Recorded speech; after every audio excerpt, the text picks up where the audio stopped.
Italy का एक छोटा सा गांव सिसिली के उत्तर में स्थित, जहां जीवन सामान्य तरीके से चलता था। लेकिन 2003 से 2014 तक इस गांव में ऐसी रहस्यमय घटनाएं घटीं जिनसे पूरी दुनिया हतप्रभ रह गई। ये कहानी है कैंटो डी कैरोनिया के रहस्यमय आग की। 2003 में कैंटो डी कैरोनिया में अचानक अजीब घटनाएं शुरू हुई। घरों में आग लगने लगी। लेकिन यह आग सामान्य नहीं थी। कभी बिजली के तारों से, कभी बिजली के उपकरणों से, और कभी बिना किसी स्पष्ट कारण के। यह आग किसी को भी नहीं छोड़ती थी। घरों की दीवारें जलने लगीं, बिजली के उपकरण जलने लगे, लेकिन कोई भी व्यक्ति घायल नहीं हुआ।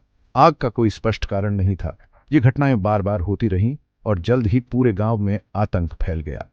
हमने शुरू में सोचा था कि ये आग बिजली के उपकरणों में शॉर्ट सर्किट के कारण हो रही है, लेकिन जब हम और अधिक गहरे जांचने लगे तो हमें कुछ असामान्य तथ्य सामने आए। कई विशेषज्ञों ने आग की घटनाओं के पीछे किसी तरह के विद्युत चुंबकीय प्रभाव या फिर रिटर्न सिग्नल की बात की। कुछ ने इसे एक साइंटिफिक प्रयोग की गलती माना, जबकि कुछ ने इसे विदेशी तकनीक की घटनाओं से जोड़ा। इन घटनाओं के बारे में ढेर सारी थ्योरीज सामने आई।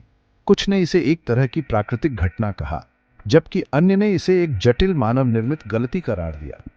लेकिन सबसे अजीब बात यह थी कि इन घटनाओं के दौरान कई ऐसी चीजें भी घटीं जो सामान्य विज्ञान के दायरे से बाहर थी। हम सब बहुत डर गए थे। घरों के अंदर अचानक आग लग जाती थी और कोई समझ नहीं पा रहा था कि यह क्यों हो रहा है। इटली सरकार ने भी इस रहस्य का हल निकालने के लिए अपनी जांच शुरू की।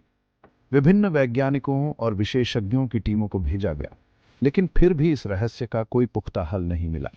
विशेषज्ञों ने माना कि यह घटना विद्युत क्षेत्र और चुंबकीय तरंगों का असामान्य प्रभाव हो सकती है, लेकिन वास्तविक कारण का पता आज भी नहीं चल सका है। 2014 के बाद इन रहस्यमय आगों का सिलसिला अचानक रुक गया। गांव में सब कुछ शांत हो गया। आज भी कोई नहीं जानता कि आखिरकार इन आगों के पीछे क्या कारण था। कैनेटो डी कैरोनिया की ये घटनाएं आज भी एक अनसुलझा रहस्य बनी हुई हैं। क्या ये प्राकृतिक घटनाएं थीं या फिर मानव निर्मित? क्या इसका कोई वैज्ञानिक कारण था या फिर ये कुछ और ही? आज भी सिसिली के इस छोटे से गांव में लोग इस रहस्यमय आग की घटनाओं को याद करते हैं और इस सवाल का जवाब ढूंढते हैं कि क्या ऐसा फिर कभी होगा।